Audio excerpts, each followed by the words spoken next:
Motion यानी कि गति और सिकनेस मतलब की बीमारी।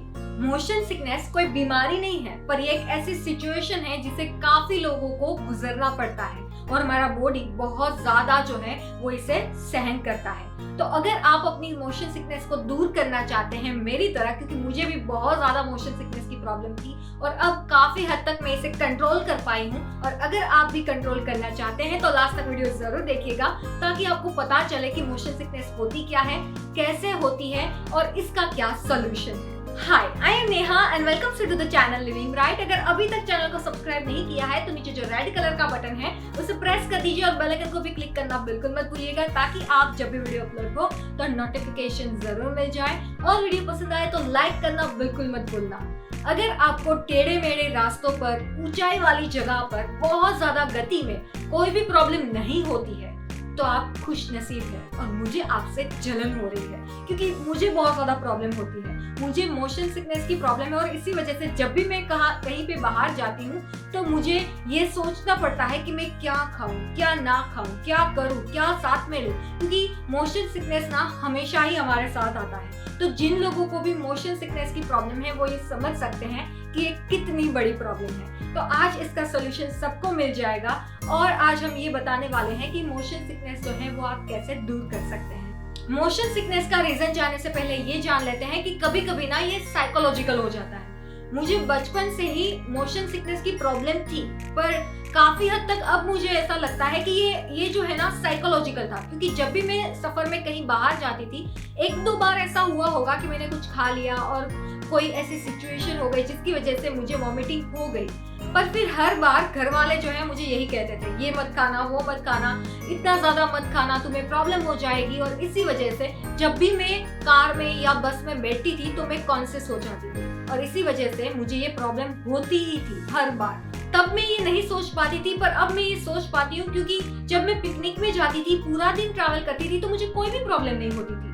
सिर्फ मुझे तभी प्रॉब्लम होती थी जब मैं ठहर के बैठती थी या फिर कुछ रीड करती थी या फिर मोबाइल यूज करती थी। तो आप सोच सकते हैं कि काफी हद तक ये साइकोलॉजिकल भी हो सकता है। आप अपने दिमाग को अगर चकमा दे पाए ना तो ये प्रॉब्लम काफी हद तक ठीक हो सकती है। मोशन सिकनेस का जो रीजन है वो ये है कि जब हम कहीं गति में होते हैं, कहीं टेढ़े मेढ़े रास्ते पे होते हैं, बस में होते हैं, कार में होते हैं या फिर कोई हाई एल्टीट्यूड पे होते हैं, तो हमारे कान और हमारी आंखों के बीच में तालमेल नहीं हो पाता, वो कंफ्यूज हो जाते हैं। मतलब जब आप बंद दरवाजे में बैठे हैं और आपकी आंखों को ऐसा लगता है कि ये ठहरा हुआ है, पर आपके कान जो है वो गति महसूस कर पाते हैं, कान देख पाते हैं कि हम कहीं आगे बढ़ रहे हैं। कान देख पाते हैं। ब्लैक मूवी नहीं देखी क्या? आपको पता चल जाएगा कि आपके कान भी बहुत ज्यादा सेंसिटिव होते हैं। कान में ना एक वेस्टिबुलर सिस्टम होती है जो हमारे दिमाग तक ये संदेशा पहुंचा देती है जो भी मूवमेंट होती है उसका, और हमारी आंखें अगर वो नहीं देख पाती है तो ये प्रॉब्लम कंफ्यूजन में कन्वर्ट होती है। और ये जो कंफ्यूजन होता है ना कान और आंख के बीच में, वही ये मोशन सिकनेस का कारण बन जाता है। ये जो हमारा माइंड का कंफ्यूजन है ना वो 3 प्रकार से हो सकता है। एक कि जिसमें आपको गति महसूस होती है, आपके कान उसे महसूस कर पाते हैं पर आप इसे देख नहीं पाते। जब आप बंद दरवाजे में बैठे हैं, कार में पीछे की सीट पे बैठे हैं, बस में पीछे बैठे हैं, आप गति को महसूस कर पाते हैं पर आप देख नहीं पाते, तब मोशन सिकनेस हो सकता है। दूसरा कि जब आप देख पाते हैं पर महसूस नहीं कर पाते, मतलब जब आप वीआर देख रहे होते हैं, वीआर फिल्म या फिर वीडियो गेम ऐसे खेल रहे होते हैं, तब आपकी आंखें तुरंत ही मूवमेंट करती हैं, तो आंखों से हमें दिमाग तक संदेशा पहुंचता है कि मूवमेंट हो रही है, पर आपके कान को तो लगता है कि हम एक ही जगह पे हैं। एक्चुअल में हम एक ही जगह पे होते हैं, पर आंख ये संदेशा पहुंचाती है कि हम कहीं पे घूम रहे हैं, और इस वजह से भी कंफ्यूजन होता है और इस वजह से भी मोशन सिकनेस की प्रॉब्लम हो जाती है। और तीसरा, कान और आंख दोनों ही जजमेंट ठीक से नहीं ले पाते, कंफ्यूज हो जाते हैं और इस वजह से मोशन सिकनेस की प्रॉब्लम बढ़ जाती है। अब आप सोच रहे होंगे कि ये सबको तो नहीं होती है, कंफ्यूजन हो रहा है तो सबको होना चाहिए ना, सिर्फ हमें ही क्यों होता है?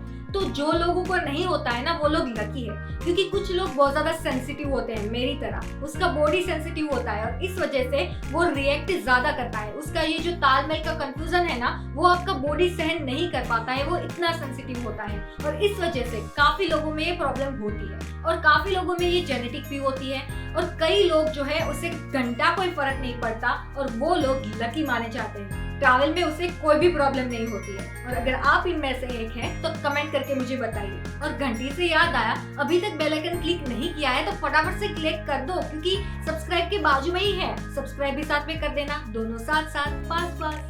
कुछ रिसर्च के मुताबिक अगर बार बार ट्रैवलिंग किया जाए ना तो ये प्रॉब्लम काफी हद तक दूर हो सकती है, क्योंकि आपकी बॉडी को इसकी आदत लग जाती है। आपकी बॉडी इसे समझ जाती है कि आप बार बार यहाँ पे बाहर जा रहे हैं तो अब मुझे रिएक्ट ज्यादा नहीं करना है। सेंसिटिविटी कम हो जाती है, काफी हद तक ठीक हो जाती है। मुझे भी होता था पहले जब मैं बाहर जाती थी, पर जब मैं ग्रेजुअली बाहर जाने लगी, मैं ट्रैकिंग में जाने लगी, हाई एल्टीट्यूड से मुझे कोई प्रॉब्लम नहीं होता है, चढ़ाई से भी प्रॉब्लम नहीं होता है, ऊंचाई से प्रॉब्लम नहीं होता है, पर जब टेढ़े मेढ़े रास्ते आते हैं ना तभी मुझे प्रॉब्लम होता है। तो ये प्रॉब्लम भी अब काफी हद तक ठीक हो चुका है, क्योंकि मैंने बहुत सारे तुक्के ट्राई किए हैं। कौन से तुक्के ट्राई किए हैं ये मैं आपको बता देती हूँ। जब भी आप कहीं ट्रैवल कर रहे हो तो विंडो सीट पर बैठिए, आगे बैठिए, पीछे कभी मत बैठिए, और आपको रास्ता ठीक से दिखना चाहिए। और जब आप विंडो सीट पे बैठे हो तो विंडो ओपन रखिए अगर आपको प्रॉब्लम हो रही है तो।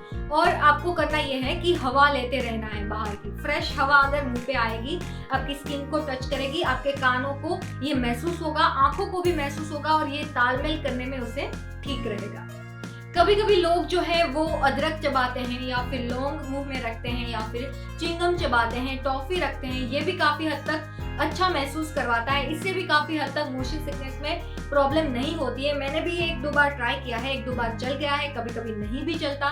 तो ये आप ट्राई कर लीजिए आपके लिए ये चल रहा है या नहीं। जब भी आप ट्रैवल करने वाले हैं तो बहुत ज्यादा मत खाइए, बहुत ज्यादा खाने से भी प्रॉब्लम होगी। अगर आप कुछ भी नहीं खाएंगे ना तब भी प्रॉब्लम होगी। बहुत ज्यादा तला हुआ खाएंगे, बहुत ज्यादा तीखा खाएंगे तब भी प्रॉब्लम होगी। मतलब मोशन सिकनेस वालों को तो प्रॉब्लम ही प्रॉब्लम है। कभी कभी ना जब आप प्राइवेट ट्रांसपोर्ट से जा रहे हैं तब तो ठीक है, आप कंट्रोल कर पाएंगे, पर जब पब्लिक ट्रांसपोर्ट से जा रहे होते हैं और कोई सिगरेट पी रहा है तो उसके धुएं से भी प्रॉब्लम हो सकती है। मुझे पर्सनली उसकी बहुत ज्यादा एलर्जी है। जब कोई सिगरेट पी रहा है और उसके धुआं मेरे आसपास है तो मुझे तुरंत ही वॉमिटिंग जैसी फीलिंग आने लगती है। शायद हो सकता है कि ये साइकोलॉजिकल हो, पर ये प्रॉब्लम मुझे बहुत बार हुई है। अगर आप चाहें तो उस समय विंडो सीट पर बैठिए, अपना मुंह बाहर रखिए ताकि आपको स्मेल ना आए। और हाँ, आप जब ट्रैवल कर रहे हो तो आपको करना ये है कि आपको अपना ध्यान भटकाना है, किसी से बातें करो या फिर सॉन्ग सुनो, ऐसा कुछ करो, और अपने विंडो के पास बैठो और विंडो में बाहर देखो। इससे आपको काफी हद तक छुटकारा मिल जाएगा मोशन सिकनेस से। सो ये सब जो है वो ट्रायल एंड एरर है। आपके लिए कौन सा काम करता है ये मैं आपको नहीं बता सकती, ये आपको ही ट्राई करना पड़ेगा। और आपके लिए कौन सा काम कर रहा है कमेंट बॉक्स में कमेंट करके आप मुझे जरूर बताएगा। और कोई भी तुक्के काम ना आए ना तो सिर्फ एक ही रामबाण इलाज है, वो है इसकी दवाई। मोशन सिकनेस की दवाई आती है, आप इसे ले लीजिए, सफर में साथ में रखिए। अगर बहुत ज्यादा प्रॉब्लम हो रही है तो मोशन सिकनेस की दवाई डॉक्टर के प्रिस्क्रिप्शन के बाद ही लीजिए, इससे आपको बेटर फील होगा। पर अगर आप 15-20 दिन ट्रैवल करने वाले हैं तो 15-20 दिन तो आप दवाई नहीं ले सकते ना, तो आपको कोई तुक्का तो आजमाना पड़ेगा कि जिससे आपकी प्रॉब्लम धीरे धीरे कम हो जाए। तो तुक्का जरूर आजमाइए, क्योंकि ज्यादा दवाई लेना भी सेहत के लिए ठीक नहीं होता है। पर अगर 1-2 दिन की बात है और आपको ज्यादा प्रॉब्लम हो रही है तो दवाई जरूर ले लीजिए, इसमें कोई भी परेशानी वाली बात नहीं है। सो आई होप वीडियो पसंद आया है, अभी तक देखा है तो प्लीज लाइक करो यार, ताकि मुझे पता चले कि आपको मेरे वीडियोस पसंद आ रहे हैं। और अभी तक सब्सक्राइब नहीं किया है तो नीचे जो रेड कलर का बटन है उसे फटाफट से प्रेस कर दीजिए। बेल आइकन को क्लिक करना मत भूलना, आप अक्सर भूल जाते हैं, ताकि आपको कोई भी नोटिफिकेशन कभी मिस ना हो। अगर आपकी कोई भी सुझाव है तो कमेंट बॉक्स से ही वहाँ पे आप कमेंट कर सकते हैं। मैं हर कमेंट के आंसर हमेशा करती हूँ। अगर इंस्टाग्राम पे मुझे फॉलो नहीं किया है तो वहाँ पे भी मुझे फॉलो कर दीजिए। ये लेटेस्ट वाला वीडियो देखना ना भूलिए। और ये बेस्ट मॉइस्चराइजर, बाहर जाए तो मॉइस्चराइजर लगा के जाए, ये भी देख लीजिएगा, because it's all about your health.